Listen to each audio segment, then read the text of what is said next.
So I want to work on manufacturing overhead allocated or applied based on plant-wide rate or departmental rates. So the data that's given to you here really signals visually that we're going to use departmental rates. And we will, but the first requirement is to use a plant-wide rate based on machine hours. So that means we won't be using the labor cost that they talk about in Department T until we're using departmental rates. Okay, so for a plant-wide rate, we need the estimated overheads for the plant, the entire plant. Well, they don't give it to you. The entire plant overhead is all the departments. So we would take the department overhead and add it together and get the plant overhead. So we've got to do that. So let's see, if we're using just machine hours, then the variable overhead in T would be their rate times the machine hours. And the variable overhead for S would be their rate times their machine hours. And then the fixed overhead by department is given. And then now we can get the total by department and then add both departments. There's only 2 departments here. And so our total overhead for the entire plant now will be that 57.2. And then the estimated activity is going to be all the machine hours in all the departments. And then we come up with the rate. So this rate, when we're using a plant-wide rate, will be multiplied times any machine hours that a particular job uses. We have 2 jobs here. They gave us the material and the labor down here that were actually used on the job. And we know how many machine hours were actually used. But we've got to add up both departments because any machine hours anywhere in the plant is going to get 572 when we're using a plant-wide rate. So for job 82, that would be the machine hours in T and S would be charged the plant-wide rate. And for job 99, the same thing. The hours anywhere in the plant for job 99 would be charged that plant-wide rate.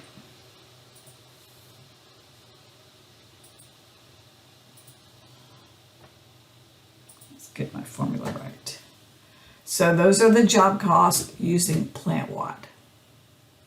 Let's go to B, departmental rates. So now I want the overhead just in T. All right, well, I have that up here. And I want whatever rate or activity they've indicated that Department T will use. Labor cost, okay, where's labor, estimated labor cost? Estimated labor cost, 11,000. Excuse me, we're only in T. Estimated labor cost in T. There we go.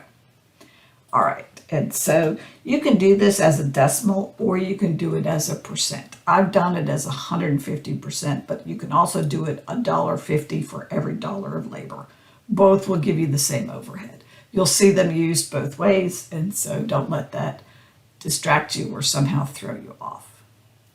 All right, Department S, what was the total overhead in Department S? And Department S is going to be using machine hours. So what were the estimated machine hours in Department S? Because when we're just looking at S, we're ignoring all non-S things. And when we're looking at T, we're only looking at things in S. All right, so let's see, what do we get here? Now let's see if there's rounding. I don't see any rounding, that's good. Okay. So now each department will assign overhead to jobs that come through their department. All right, so both jobs went through Department T. What will Department T charge them? 150% of any labor they see. All right, let's go see what labor was there in Department T. There it is. They're not going to see labor in other departments. All right, how much is Department T going to assign to job 99? They're going to get 150% of any labor they saw. Let's see. What labor did they see on job 99? Department S isn't going to pay any attention to labor. They're only going to charge you for machine hours in Department S. And so you're going to get a charge of $565 for any machine hours that went through Department S. All right. Here's our machine hours for Department S for job 82. How about job 99? They're going to get charged $565 for any machine hours that went through Department S. And so that's the cost of the job. And they're a little bit different than they were using a plant-wide rate because we're charging them a little differently based on labor in one department and hours in another department. So it's not exactly the same.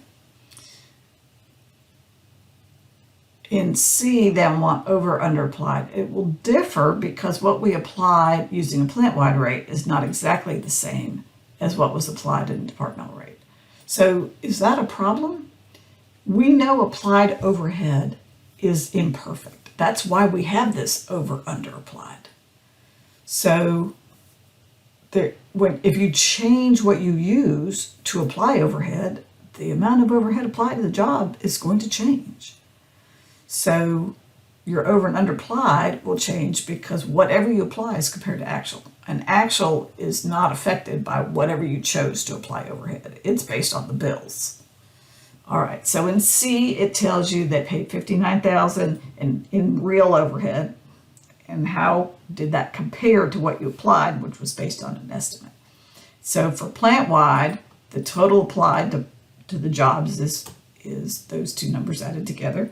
For departmental rates, we had 4 charges come through, and so the total of those 4 was a little bit different. So the over and under applied using a departmental rate was a little bit smaller than the over applied using the departmental rate. Excuse me, did I say plant-wide? So that's not necessarily a problem because these are going where? They're just going to adjust cost of goods sold. So under departmental, a little bit more went to work in process than it did with plant-wide rate, but the amount that went in is adjusted off in cost of goods sold, and so it is cleaned off when you do that adjustment to cost of goods sold. All right, so there is illustration of plant-wide rate.